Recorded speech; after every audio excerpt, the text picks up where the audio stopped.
నమస్తే, మీరు చూస్తున్నది YR5 న్యూస్. నేను మీ రామాంజీ. సమాన వేతనం ఇవ్వాలి, సమాన పనికి సమాన వేతనం ఇవ్వాలి. మా కోరికలు న్యాయమైనవే, మా కోరికలు న్యాయమైనవే, మా కోరికలు న్యాయమైనవే. 26,000 జీతము ఇవ్వాలి, 26,000 జీతము ఇవ్వాలి. మున్సిపల్ యూనియన్ ఐక్యత వర్ధిల్లాలి, మున్సిపల్ ఇంజనీరింగ్ కార్మికుల ఐక్యత వర్ధిల్లాలి, మున్సిపల్ ఇంజనీరింగ్ కార్మికుల ఐక్యత వర్ధిల్లాలి. మా సమస్యలు న్యాయమైనవే, మా సమస్యలు న్యాయమైనవే, మా సమస్యలు న్యాయమైనవే. సమాన పనికి సమాన వేతనం ఇవ్వాలి, సమాన పనికి సమాన వేతనం ఇవ్వాలి, సమాన పనికి సమాన వేతనం ఇవ్వాలి. గారికి మరియు మీడియా మిత్రులందరికీ నా హృదయపూర్వక నమస్కారాలు. మా ఇండియన్ తరఫు నుంచి మేడం, మేము అందరూ లీకేజ్ వర్కర్స్, ఇందులో లైటింగ్ వర్కర్స్ ఉన్నారు, లీకేజ్ వర్కర్స్ ఉన్నారు, మరియు లైన్మెన్ టర్న్ క్లాక్ లైన్మెన్లు ఉన్నారు. చాలామంది చాలా ఇబ్బందులు పడుతున్నాం. గతంలో కంప్యూటర్ వాళ్ళు కూడా ఉన్నారు మేడం. ఇందులోన మేము పారిశుద్ధ కార్మికులు ఏ పని చేస్తారో దానికి ధీటుగా పనిచేస్తున్నాం. కానీ వాళ్ళకి వెళ్తే ఇచ్చినారు. వాళ్ళ గత ప్రభుత్వంలో మేము కూడా వాళ్ళకి సపోర్ట్గా మేము సమ్మెలు చేశాము, సమ్మె పాట పట్టాము. కానీ మాకు జీతాలు పెరగలే. గత ప్రభుత్వంలో అది పెరగలేదు కాబట్టి మేము కూడా అలాగే సమ్మె చేస్తూనే వచ్చినాము, చూస్తూనే వచ్చినాము. జీతాలు పెరుగుతున్నాయి, జీతాలు పెరుగుతాయి ఆశిస్తున్నాము. కానీ కావాలే మన మంత్రి వారు, మన పుంగళూరు నారాయణ సార్ గారు ఇచ్చినాము, CDM ఆఫీస్ వరకు ఇచ్చినాము. అయినా వాళ్ళు పట్టించుకున్నారు. సమ్మెకు పిలిచామన్నారు, సమ్మెకు పిలవలే. కాబట్టి ఇప్పుడు సమ్మె నోటీసులు ఇచ్చి మేము దిగినాము సమ్మె కోసమే. మేము వ్యక్తిగతంగా సమ్మె చేయాలని అనుకోలేదు. మాకు న్యాయమైన కోరికలు లేవు, మాకు శాలరీలు ఇవ్వలేదు, మాకు అడుగు కొడుతున్నారు కాబట్టి మేము అడగడానికి వచ్చినాము. ఒకటి ఏమంటే ఇప్పుడు ఇందులో చాలామంది ఇంటి అద్దెలు కట్టుకోలేక పిల్లల్ని పోషించుకోలేక చాలా ఇబ్బందులు పడుతున్నారు. బయట ఎక్కువ వడ్డీలు తీసుకొని ఇన్కమ్ కట్టలేక చాలా ఇబ్బందులు పడుతున్నారు. ఇవి మా సమస్యలు. ఇందులోన లైటింగ్ వాళ్ళు కూడా మిచ్చనేసిన నైట్ టైము ఏదైనా లైట్ పడలేదంటే వర్షాకాలంలో చాలా ఇబ్బంది పడుతున్నారు. టర్న్ క్లాక్లు అయితే తెల్లవారుజామున 4 గంటల నుంచి 3 గంటల వరకు సర్వీస్ చేస్తున్నారు. అయినా మాకు గుర్తింపు లేదు. నాన్ PH వర్కర్ కింద చేస్తున్నారు. ఒక ఫిట్టర్గా చేస్తున్నాము, ఒక ట్యాపిస్ ఫిట్టర్గా కూడా చేస్తున్నాము. ఏమంటే అక్కడ మొత్తం కటింగ్ ఏమంటే ఫిట్టర్ చేయాలి. ఫిట్టర్ చేయకుండా మేము వర్కర్సే చేస్తున్నాము. ఇంత సర్వీస్ చేస్తున్నా కూడా ప్రభుత్వం గుర్తించట్లేదు, అధికారులు గుర్తించట్లేదు. ముందుగా ఎన్నిసార్లు అడిగినా పనిముట్లు ఇవ్వడంలే, కనీసం హెల్త్ అలవెన్సులు ఇవ్వడంలే. దాని గురించే మా కోరికల కోసం అడిగినాం మేడం. ఇది మా పద్ధతి, ఇది మా సమస్యలు. నా పేరు మహేష్, లీకేజ్ వర్కర్. అంతే మంచిగా ఇంకెవరు మున్సిపల్ వాళ్ళు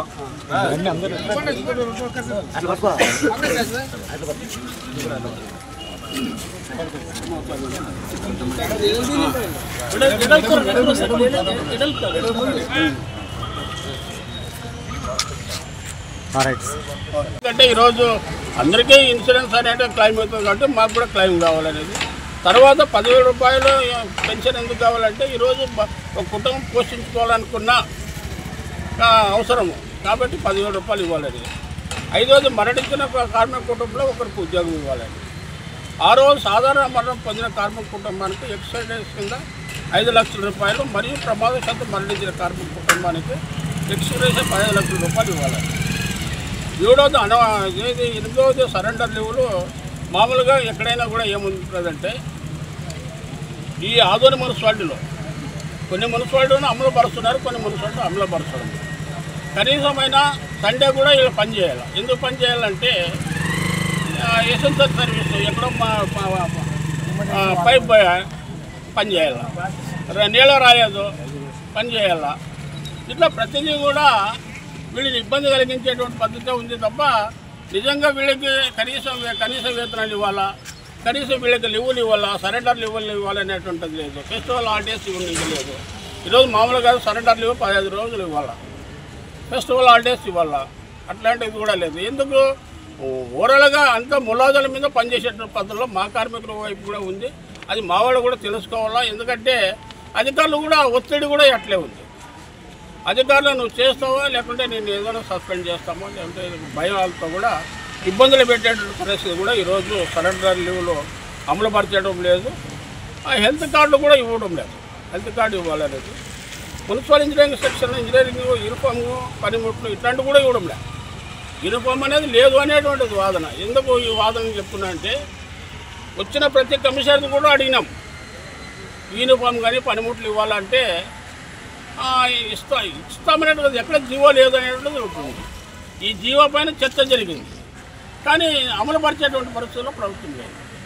ఇది కూడా ఇవ్వాలనేటువంటిది ప్రధానమైనటువంటి లేదు. కాబట్టి దయచేసి మా యొక్క డిమాండ్స్ అనేటువంటిది దాదాపు 10 డిమాండ్లు ఉన్నాయి. వీటిని కూడా పరిష్కరించాలని చెప్పేసి ప్రభుత్వ దృష్టికి తీసుకుపోతున్నాం. ఇప్పుడు మన సార్ గారు వచ్చినారు, అవి వినతిపత్రం ఇస్తున్నారు. ఎందుకంటే ప్రధానమైన డిమాండ్.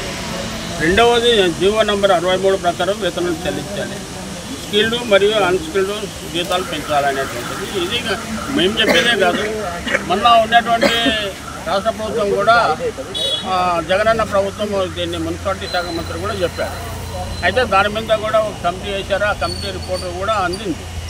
అయితే కమిటీ వచ్చే లోపల ఎన్నికలు వచ్చినాయి, ఎన్నికల్లోనూ వాళ్ళు అని చెప్పేసి వాళ్ళు ఏదో సాగు తప్పేసి వాళ్ళు వెళ్ళిపోయినారు. మూడవది సంక్షేమ పథకాలు కూడా ఏం అందడం లేదు. ఎందుకు అందడం లేదంటే ఈరోజు ఏమన్నా అంటే మున్సిపాలిటీ కార్మికులు మీరంతా ఎంప్లాయీస్ కదా, ఎంప్లాయీస్ అంటే 4th క్లాస్ ఎంప్లాయీస్ కిందకి వస్తారా మీరు? వస్తాము. అయితే రెండవది ఏమంటే ఇప్పుడు ప్రభుత్వం ఒకటి పెట్టింది కదా, 10,000 జీతం పైన ఉన్న, ఇప్పుడు ఉదాహరణకు అంగన్వాడీ ఉంది, ఆశా వర్కర్లు ఉన్నారు, వీళ్ళంతా కూడా అవుట్ సోర్సింగ్ కిందకే వస్తారు. అయితే వీళ్ళందరూ కూడా ప్రభుత్వం ఏమో మనకు అదేం చేస్తున్నప్పుడు ప్రభుత్వం పెట్టేది లేదు, ఉన్న దాన్ని ఆకలితో అలమటించేటువంటి పరిస్థితి ఉంది. మరి వీళ్ళకి ఏదైనా పెన్షన్ రావాలనుకున్నా వాళ్ళ ఇంట్లోనే ముసలాంకు లేకుంటే వితంతువుగా పెన్షన్ రావాలంటే మీరు మున్సిపాలిటీ ఎంప్లాయీస్ కదా అనేటువంటి దాన్ని తీసుకుంటారు. తీసుకోవడం వల్లే ఈ రకమైనటువంటి ఇబ్బందులు ఉన్నాయి. కాబట్టి ఇట్లాంటి సంక్షేమ పథకాలు ఈరోజు అమ్మఒడి కానీ ఇట్లాంటివి కూడా మీకు అర్హత లేదు. ఎందుకంటే నువ్వు ఇది చేస్తున్నావు కదా అనేటువంటిది ఈ పద్ధతిలో ఈ ప్రభుత్వం కూడా ఈ మధ్యలో గతంలో చేసింది, ఇప్పుడు కూడా కంటిన్యూషన్ చేసేటువంటి పరిస్థితి ఉంది. కాబట్టి అది కాకున్నట్లా మాకు ఇవన్నీ కూడా నిమిత్తం లేకున్నట్ల ఈ జీతాలు ఇస్తే నువ్వేమన్నా పెట్టుకో, ఈ జీతాలు లేకున్నప్పుడు ఇవన్నీ పెట్టడం అనేది కరెక్ట్ కాదు. కాబట్టి మా డిమాండ్ రిటైర్మెంట్ అయిన కార్మికులకు బెనిఫిట్ కింద 10 లక్షల రూపాయలు.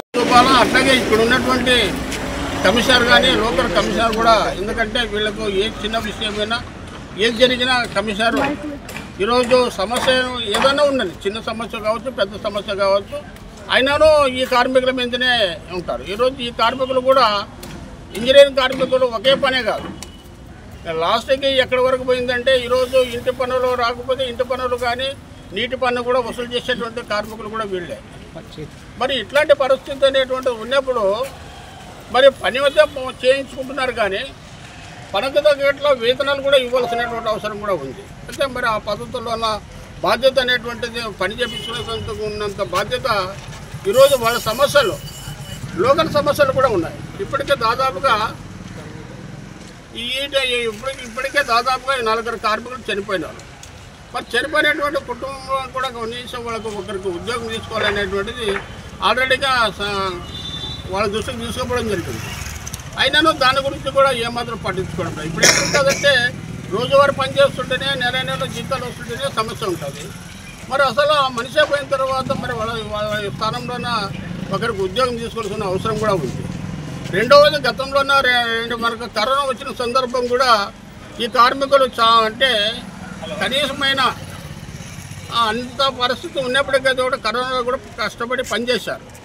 మరి పనిచేసే ఎందుకు పనిచేస్తారు? కనీసమైన మనకు భవిష్యత్తులోనన్నా మాకు న్యాయం జరుగుతుంది, రెగ్యులర్ అవుతుంది, జీతాలు పెరుగుతుంది అనేటువంటి ఆశ ఉండేది.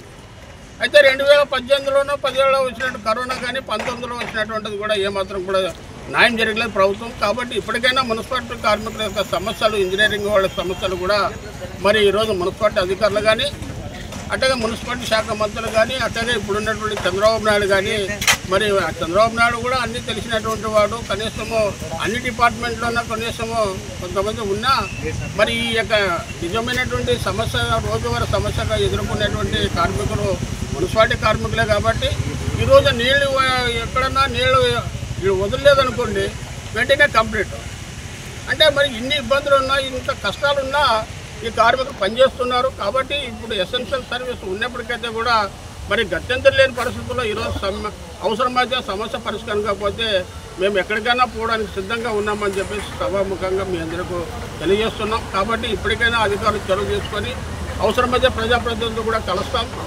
కలిసి ఈ మా యొక్క సమస్య పరిష్కారమైన వరకు కూడా ఈ ఆందోళన కంటిన్యూషన్ చేస్తామని చెప్పేసి మీకు తెలియజేస్తున్నాం. నా పేరు పి ఈరన్న, సిఎడ్ జిల్లా ఉపాధ్యక్షులు. చెప్పిన విధంగా ఇక్కడ మున్సిపల్లో కార్మికులు చనిపోయి ఉన్నారు. చనిపోయినప్పుడు స్థారోళ్ళు వస్తారు, 1 నెలలో 2 నెలలు తీసుకుంటామంటారు.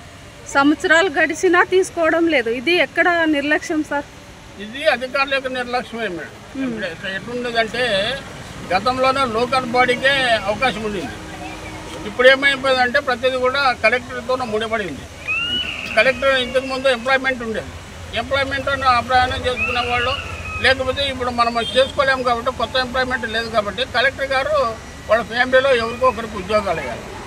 ఇవాళ వాళ్ళకి రావాల్సిన బెనిఫిట్ కూడా వెంటనే వాళ్ళకి ఇవ్వాల్సినటువంటి అవసరం కూడా ఉంది. కానీ అట్లాంటి పరిస్థితి కూడా లేదు. ఇప్పుడు తోటి ఉద్యోగస్తుడు చచ్చిపోతే వాళ్ళ భార్య పిల్లలు చాలా నానా కష్టాలు పడుతున్నారు. మేము చాలా తెలుసుకున్నాం ఇట్లా చనిపోయిన వాళ్ళ గురించి. కానీ ఇక్కడ యూనియన్ అనేది కూడా ఉంటుంది కదా సార్, మున్సిపాలిటీ ఎక్కడ ప్రస్తావించారు కదా సార్. కుటుంబం గురించి కూడా చనిపోయి ఎవరైతే కార్మికులు డే అండ్ నైట్ చేస్తున్నారో, వర్క్ చేస్తున్నారో వాళ్ళ ఫ్యామిలీస్కి ఆ రోజు ఏదో వచ్చి ఇస్తున్నారు. ఆ రోజు హామీలు అయితే ఇచ్చారు కానీ హామీలు నెరవేర్చడానికి ఎక్కడా కూడా ప్రయత్నాలు అయితే జరగలేదు. దాని మీద మీ సిఐటి తరఫున మీరేం హామీ ఇస్తారు? మేము మీరు అడిగినటువంటి పాయింట్ అనేది కంటిన్యూషన్ అవుతుంది. అయితే అధికారుల దృష్టికి ఎప్పుడు తీసుకొని పోవడం అనేటువంటిది కంటిన్యూషన్ జరుగుతుంది. అయితే ఎక్కడ లోపం ఉందంటే అధికారులు, ఇప్పుడు ఉదాహరణకు చెప్తున్నా, ఈ మధ్యకన్నా 3 కమిషనర్ ట్రాన్స్ఫర్ అయినారు. ఆయన కలెక్టర్ పంపించినాము అని చెప్తాడు. కలెక్టర్ ఆఫీసులో ఫైల్ ఎత్తుకోవడానికి ఇవన్నీ చేసుకోవడానికి కొంత టైం ఇచ్చినా ఇంకొక కమిషనర్ వస్తాడు, దాన్ని మళ్ళీ రేపు ఏదో ఒకటి అడుగుతారు. ఇట్లా అంటే నిజమైనటువంటి పద్ధతి ఏమంటే అధికారుల యొక్క దృష్టిలో కూడా కార్మికులకి న్యాయం చేద్దామనేటువంటి ఆలోచన లేదు. యూనియన్లు అనేది కంటిన్యూషన్గా ఎంట పడుతుంటాయి. ఇప్పుడు నేను కాకపోవచ్చు, ఇంకొకైనా కూడా అయినా ఎంట పడతాడు. అయితే మా సిఐటీగా ఇట్లాంటివి కంటిన్యూషన్గా కార్యక్రమాలు చేస్తున్నాం. అయితే దీర్ఘకాలికమైనటువంటి అవసరం అయితే ఇప్పుడు ఎందుకు చెప్తున్నా అంటే ఇప్పుడు శానిటేషన్ ఉంది. శానిటేషన్ వాళ్ళకు ఒకటి చట్టము ఏమీ అంత సులభమైనటువంటి చట్టం ఏం లేదు. సమ్మె చేయాలనుకుంటే చేసేస్తారు, ఏదో జరుగుతుంది. అయితే దానికి కొన్ని కారణాలు కూడా ఉన్నాయి. అయితే ఇది ఎసెన్షియల్ సర్వీస్ కదా, ఒకటేసారి బంద్ చేసి కూర్చుందామనేటువంటిది లేదు కాబట్టి కొన్ని ఇబ్బందులు ఉన్నాయి. అయితే ఈ ఇబ్బందులను కూడా కనీసమైన అధికారులు వెంటనే స్పందించాలి. ఎందుకంటే వీళ్ళు ఏమి ఆశించుకోకున్నట్లే ఈరోజు ఉద్యోగాలు అడుగుతున్నారు. ఈ ఉద్యోగాలకు కూడా డిమాండ్ కూడా ఉంది. దీంట్లోనే అవినీతి కూడా ఉంది. దీంట్లో ఏమి చెప్పేదంట్లోనే ఒకటే కాదు, ఇట్లాంటివి కూడా ఉన్నాయి. దానిపైన కూడా కలెక్టర్ దృష్టి, గతంలో ఉన్నటువంటి కలెక్టర్ దృష్టి కూడా తీసుకుపోవడం జరిగింది. ఇది ఇక్కడే మున్సిపాలిటీ కాదు, మన జిల్లాలో ఉన్నటువంటి 3 ఉన్నటువంటి మున్సిపాలిటీ కావచ్చు, కార్పొరేషన్లో కూడా ఇదే పరిస్థితి ఉంది. దీని మీద కూడా స్ట్రగుల్ చేశాం ఈ మధ్యకాలంలో. ఇది మిత్రులారా, ఇంకా మీ ఏమైనా డౌట్ ఉంటే అడగండి. నమస్కారాలు. మేము ఇచ్చిన డిమాండ్లు ఈరోజు న్యాయమైనవిగా గవర్నమెంట్ గుర్తించి మాకు సరైన న్యాయం చేస్తారని ఆశిస్తుంది. అట్లాగే మా యొక్క పని భారం విషయంలో మేము అన్నీ సర్దుకొని అన్నీ చేసుకొని పోతే కూడా మాకు సరైన న్యాయం మనం అడిగే డిమాండ్ పని గురించి కానీ అది సమస్య కాదు. మా జీతాలు సమస్యలు, మా భవిష్యత్తు గురించి, మా యొక్క కుటుంబాల గురించి ఆలోచన చేసి మేము ఈరోజు ఈ నిర్ణయం వచ్చడం జరిగింది. కావున గవర్నమెంట్ మా పైన దయ ఉంచి మీ ద్వారా మీ అందరికీ కూడా గవర్నమెంట్కి మా కార్మికుల తరఫున అందరికీ వాళ్ళకి ధన్యవాదాలు తెలియజేస్తూ మాకు సరైన న్యాయం చేస్తారని ఆశిస్తూ ఈ అవకాశం ఇచ్చిన మీడియా మిత్రులందరూ నమ్మకం.